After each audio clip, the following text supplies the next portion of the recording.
Now at 4, 3 juveniles, 2 crashes, and 1 high-speed chase. The high-tech way, authorities tracked down suspects in an hours-long crime spree. As expected, clouds thinning from the morning showers to our west, setting us up for a fantastic Friday evening.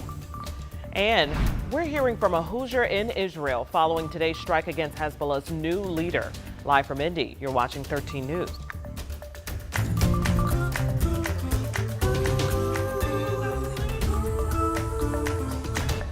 Good afternoon. We begin 13 News at 4 today with a death investigation. We've learned a man and a woman are dead from what police are calling a murder-suicide. It happened on the city's east side.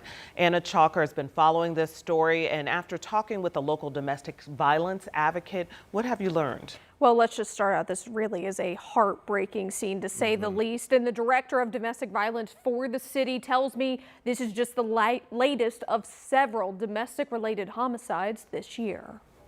And I just sat there paralyzed. When the city's domestic violence director, Daniette Smith, heard of the most recent murder-suicide, she was in disbelief.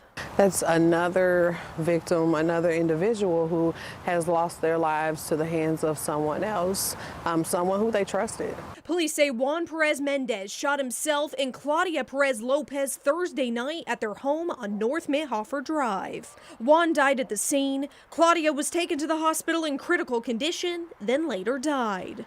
Their adult daughter told investigators the two were arguing since the afternoon and called police when she heard gunshots coming from the garage.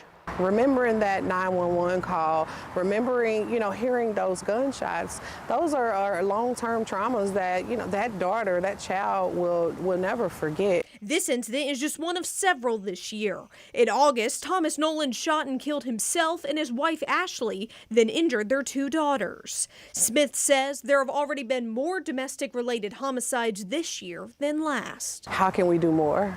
How can we continue to bring more awareness? The answer, teaming up with other domestic violence advocates. For Domestic Violence Awareness Month, they'll push resources into the community to hopefully stop the next death. That phone call is the first step. You are not alone in this, and just reaching out to an advocate to just say, this is what I'm going through, what services are available, can be a life changer. It can literally save a life.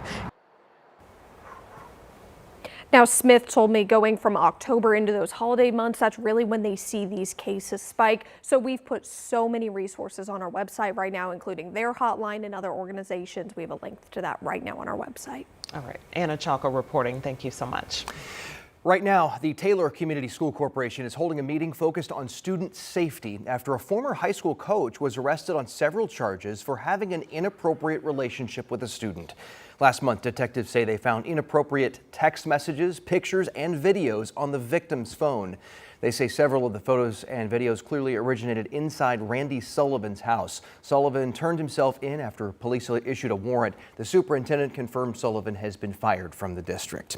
Also this afternoon, 3 juveniles are in custody after leading police on a high-speed chase. It ended when their car crashed near 38th and Georgetown Road, and police say victims, community members, and the use of a license plate reader all helped to connect the minors to several armed robberies. See, a New Yorker has developing details. Police spent hours here this morning at the crash scene, gathering evidence for the investigation.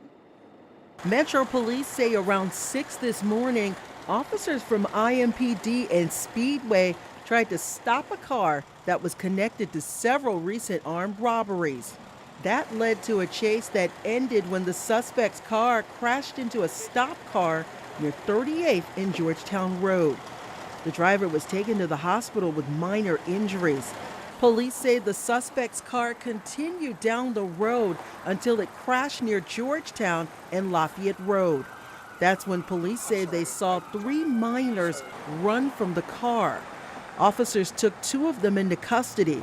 The 3rd minor was found using a drone and an IMPD canine. All of the juveniles were taken to the hospital and will be interviewed by robbery detectives when they're released. Anyone with information is asked to call police.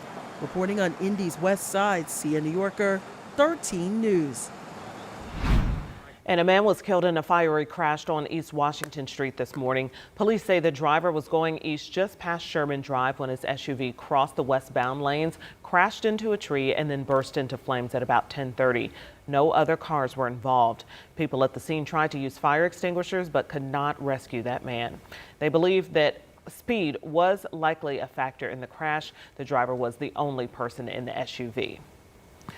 Now we have to get to the latest in the Middle East. Today, Israel has carried out another large attack on an underground bunker occupied by Hezbollah leaders. NBC's Richard Engel has more. No one in Beirut had a quiet night. Buildings shook across the city as Israeli warplanes carried out at least 10 strikes on what an Israeli official tells NBC News was a meeting of Hezbollah leaders in an underground bunker, including the group's likely successor. Witnesses described the airstrikes near the Beirut airport as the biggest since Israel killed Hezbollah's Secretary General Hassan Nasrallah a week ago. Israel is also pummeling South Lebanon. You get a sense of how powerful this blast must have been, just by how much debris there is. The Israeli military says its goal is to create a buffer zone across the south, free of Hezbollah. This building here in Tyre in South Lebanon took a direct hit by what appears to have been an Israeli airstrike, completely destroying it. And this morning, the Israeli military ordered more evacuations from southern Lebanon, telling the people of more than 20 villages to immediately head north. Weakened and under attack, Hezbollah remains intact.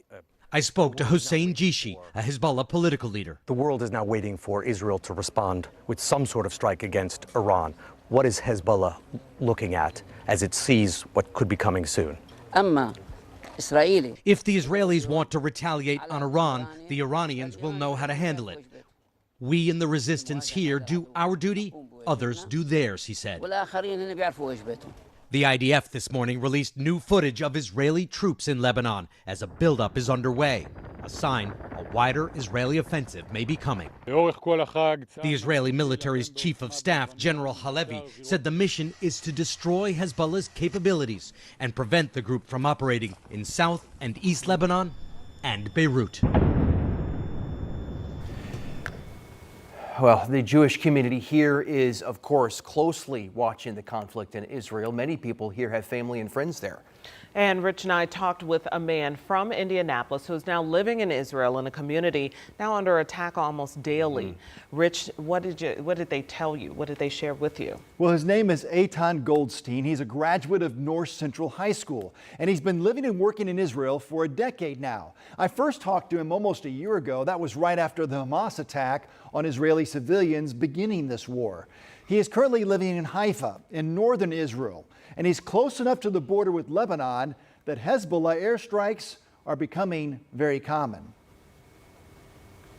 It is becoming an everyday thing, and it's not great, but we thankfully have Iron Dome to protect us, David Sling, Arrow, and all these other joint U.S.-Israel anti-ballistic air defense measures at our disposal. What I tell my parents and what I tell everyone else, first of all, is that Israel's winning. Israel's winning this war. We're taking out two major terrorist organizations, Hamas for one, which is a huge organization it should be noted. They've effectively are no longer a fighting force anymore. Then you have Hezbollah, which was a major terrorist organization in the world. Israel still needs the support of the United States, but is now determined to fight the war its own way. Goldstein was in a bomb shelter about 30 minutes before we did that interview. And here locally, the Jewish community will hold a remembrance ceremony for the victims of the October 7th attack last year. That's coming up on Monday, October 7th, 7 p.m. at Indianapolis Hebrew Congregation. He sounded remarkably calm. And very positive. Yeah. Obviously, this is something that they're starting to learn to live with, although it's certainly you don't want to normalize a situation like this. Yeah, probably still processing a lot too as it's happening. Absolutely. Thank you, Rich and I reporting this afternoon. Sean? All right, thanks, Dustin. Let's take a look. Visible satellite yesterday, we talked about this approaching complex of showers, rumbles of thunder, and it would encounter the drier air. and get eaten away, and that's exactly how today played out. We did have a little stretch run where some mid-high level clouds, those have thinned out. And man, it's just a great afternoon if you like it on the warmer side of average, which is low 70s this time of year. 80 in Indy, 84 Shelbyville, sunny 76 in Lafayette, and sunny and 77 in Peru. Dew points remain relatively dry. So once we get closer to sunset, just a little after 7 o'clock, we'll see a quick cool down. 80 right now, not much of a wind. 47 on that dew point, humidity at 31%. Operation Football forecast is a beaut here. Maybe just a little bit of cloud cover, but not expecting a whole lot. And we'll be in the mid 60s by the time we get toward the fourth quarter here. Let's get into tomorrow morning as we'll start to see those temperatures drop off. Not as cool as the last couple of mornings, but still very comfortable if you're going to be out early tomorrow morning. We'll have 50s and lower 60s on the map. Tens of thousands of folks going to be coming downtown for the More Than Pink Walk, starting at Military Park, and the weather looks beautiful tomorrow. A warmer weekend. We've got that covered in the 7-day forecast. All right, thank you, Sean. Let's get a check of traffic. We are actually, our camera stalled just a little bit, but this gives you a good idea of what's happening right now downtown Indianapolis. This is a look at I-65 as it's merging with West Street, MLK Street. This merge right here is experiencing a bit of a slowdown. This happens quite often, pretty normal for 411, especially on a Friday afternoon. Just ahead, the new development in the port strike that threatens to cripple the U.S. supply chain. And accused of rape, what we're learning about the allegations against country music star Garth Brooks.